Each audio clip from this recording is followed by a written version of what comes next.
What's up everybody, guys, Seth here. Welcome back to another video. Today we have my Fastlane 2021 predictions. Since I started uploading again, doing the figure reviews, I said why not do some predictions for Fastlane. And yeah, I've only been watching the WWE pay-per-views for the past year. I have no interest in Raw or SmackDown, so I don't really know the build, only from what I've seen on social media. So yeah, and from basically what they've been building on the last couple of pay-per-views as well. So yeah, I don't really know too much about where they're going, just from what I've seen online. So yeah, it'd be interesting to see. Fastlane itself as a pay-per-view is a pay-per-view I have no interest in. It's unnecessarily. I think having the Rumble, the Chamber in between, and then Mania is perfect. It's kind of how I'm used. I know Fastlane's been around for a couple of years now, but just ideally having the Rumble one in between, then Mania is how I personally think it should be. This, it just feels like filler. There's no need, especially with Mania only about what 2-3 weeks away now. So yeah, but even though I'm not really that excited about Fastlane or about WWE itself in general, looking at the card, there is a few matches here that I'm actually pretty excited for. And let's start with one of them, and that is Shinsuke Nakamura versus Seth Rollins. I absolutely love Shinsuke ever since I first started watching him in New Japan. And of course, Seth is awesome. And so yeah, this is an exciting matchup for me. I really hope Shinsuke wins.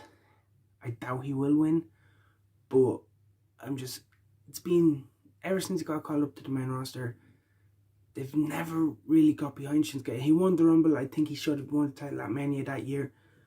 And ever since then, it's just been downhill. Just kind of filler tag team with like Cesaro because they have nothing for them. And just not much. So I'd love to see Shinsuke get a big win here over Seth. Do I think it will happen? Probably not. Again, I don't really know where they plan with going with Seth for Mania. Yeah, so just because I don't really know what the plan for Seth is at Mania, I'm going to go with, hopefully, they give Shinsuke Nakamura a win here.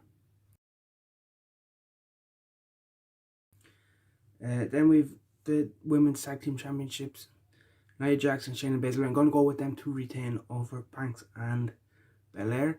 Again, Banks and Belair will be facing each other at Mania. Of course, Bianca winning the Women's Rumble, so she will challenge Sasha. Of course, they have done in the past where people challenging have won the belts, or tag team partners or tag team champions have faced each other.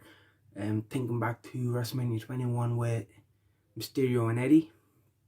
But I just feel like there's going to be some shenanigans where miscommunication between Sasha and Bianca. Baszler and Jax are able to capitalise and retain. Then we have the United States Championship on the line. Matt Riddle versus Mustafa. I think Riddle only won it at the Elimination Chamber, but I'm going with Mustafa here. I just feel like ever since Retribution have debuted, they haven't really done anything. So I feel like they still need that big win. And I think adding a championship to Ali, of course, is the leader of that group. I think that may be a way to kind of save this angle and get a bit of momentum behind him. So just for that, I'm going with Ali to defeat Shinsuke.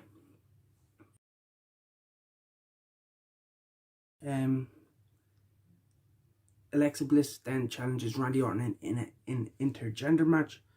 I've seen a few people saying that this is going to be a way to lead to Orton and The Fiend, which makes sense considering I believe The Fiend's been off TV since he got burned by Randy. So yeah, I think Bliss will win with interference from The Fiend, or maybe it'll end in a no contest after interference from The Fiend. But I think The Fiend will get involved. Just because I have to give a prediction on who I think I will win, because I'm going with the interference, we have to go with Alexa, because of course that's who the interference will benefit. Next is a match I am looking forward to as well. Big E versus Apollo.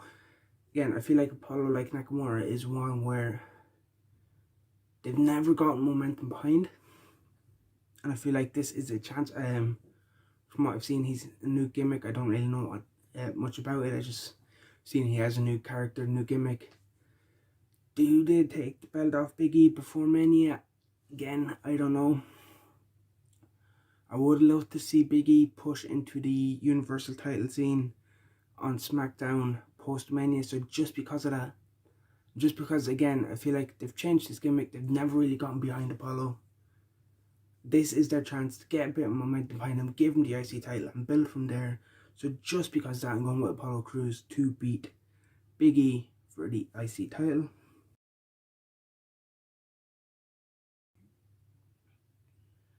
And again, another match I'm really looking forward to. Drew McIntyre versus Sheamus. And again, looking at this, it reminds me there's no WWE title match on the pay-per-view before Mania. Like, if your WWE title is not on the line, it just proves how unnecessary this pay-per-view is. No Bobby Lashley defending the belt. So maybe he gets involved here. It is no holds barred, so of course Hurt Business could get involved and try weaken Drew, because I do know Drew is challenging for Bobby at Mania.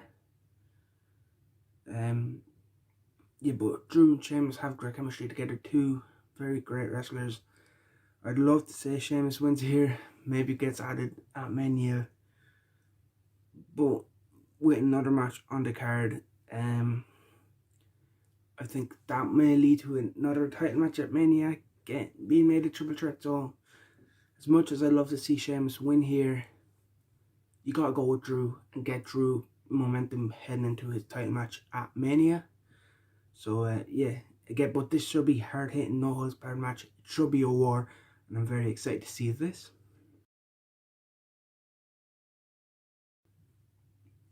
And last but not least, the main event, Universal Championship on the line.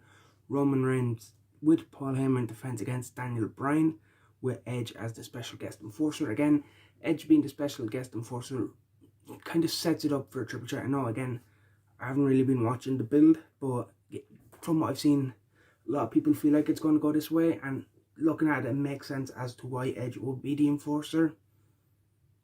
Like, why have him be involved in this match if it isn't going to lead to a triple threat. But yeah, so I think Roman will retain. I don't see Daniel getting the belt here, but I feel like it'll end with he's the enforcer, not the rest. So I feel like the ref will take a bump. Maybe like Bryan has him in the yes lock, Roman's tapping, but Edge is distracted trying to check on the ref. Bryan confronts Edge and Bryan kind of start shoving each other.